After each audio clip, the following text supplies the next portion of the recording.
প্রিয় ছাত্রছাত্রী, আমি সুজয় হালদার, আপনাদের সুজয় স্যার। বাবা সাহেব আম্বেদকর এডুকেশন ইউনিভার্সিটির অনুমোদিত সমস্ত বিএড কলেজগুলিতে বিএড ফার্স্ট সেমিস্টারের course code 1.1 EPC 1 reading and reflecting on text অর্থাৎ পঠন এবং পাঠের প্রতিফলন থেকে শুধুমাত্র 5 নম্বরের প্রশ্নগুলি নিয়ে আজকের আলোচ্য বিষয়।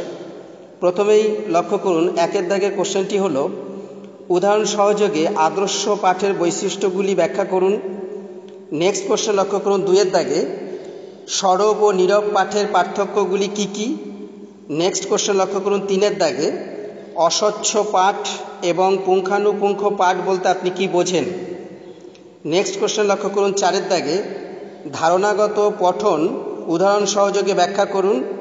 নেক্সট কোশ্চেন লক্ষ্য করুন 5 দাগে পঠন উপলব্ধি ক্ষমতার বিকাশ বিষয়ে সংক্ষিপ্ত টিকা লিখুন। নেক্সট কোশ্চেন লক্ষ্য করুন 6 দাগে পাঠ্যক্রম জুড়ে পঠন এর গুরুত্ব সংক্ষেপে আলোচনা করুন। নেক্সট কোশ্চেন লক্ষ্য করুন 7 দাগে পঠনের স্তরগুলি কি কি, যে কোনো একটি পঠন স্তর সম্বন্ধে আলোচনা করুন। নেক্সট কোশ্চেন লক্ষ্য করুন 8 দাগে পঠনের জন্য শব্দ তালিকার বিকাশ সাধনে ব্যবহার করা যায় এমন 2টি কৌশল আলোচনা করুন। এই কোশ্চেনটি খুবই গুরুত্বপূর্ণ প্রশ্ন। নেক্সট কোশ্চেন লক্ষ্য করুন 9 দাগে নিবিষ্ট পাঠ পুঙ্খানুপুঙ্খ পাঠ কি, বিস্তৃত পাঠের উপকারিতাগুলির উল্লেখ করুন। এটি খুব গুরুত্বপূর্ণ কোশ্চেন। আর যদি আপনাদের ভিডিওটি ভালো লাগে তাহলে প্রথমেই বিদ্যার্থী চ্যানেলটিকে সাবস্ক্রাইব করে দেবেন নতুন নতুন ভিডিও সবার আগে পাওয়ার জন্য, এবং ডেসক্রিপশনে টেলিগ্রামের লিঙ্কে গিয়েও জয়েন হয়েও আপনারা ভিডিওগুলি দেখতে পারেন, অথবা বিএড থার্ড সেমিস্টারের বিগত বছরের সমস্ত মেথড সাবজেক্টের কোশ্চেনের পিডিএফের লিঙ্ক ডেসক্রিপশনে দেয়া আছে, ডাউনলোড করে আপনারা দেখতে পারেন, অথবা বিএড থার্ড সেমিস্টারের বিগত বছরের সাপ্লিমেন্টারি কোশ্চেনের পিডিএফের লিঙ্ক ডেসক্রিপশনে দেয়া আছে, আপনারা ডাউনলোড করে দেখতে পারেন।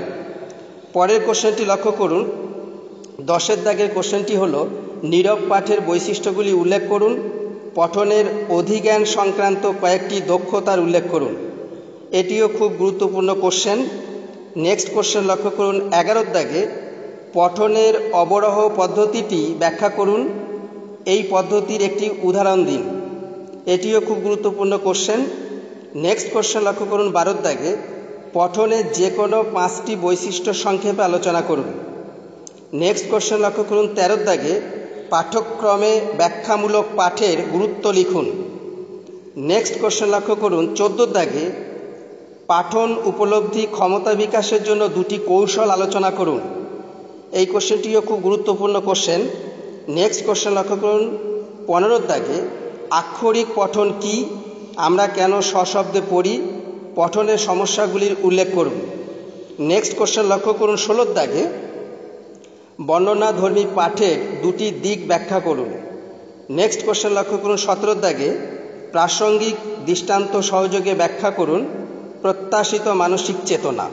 খুবই গুরুত্বপূর্ণ কোশ্চেন এটি।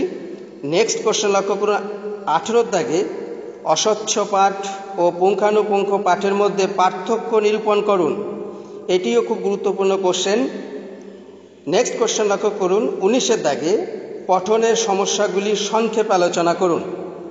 আজ এই পর্যন্ত। সকলেই ভালো থাকবেন, সুস্থ থাকবেন। ধন্যবাদ।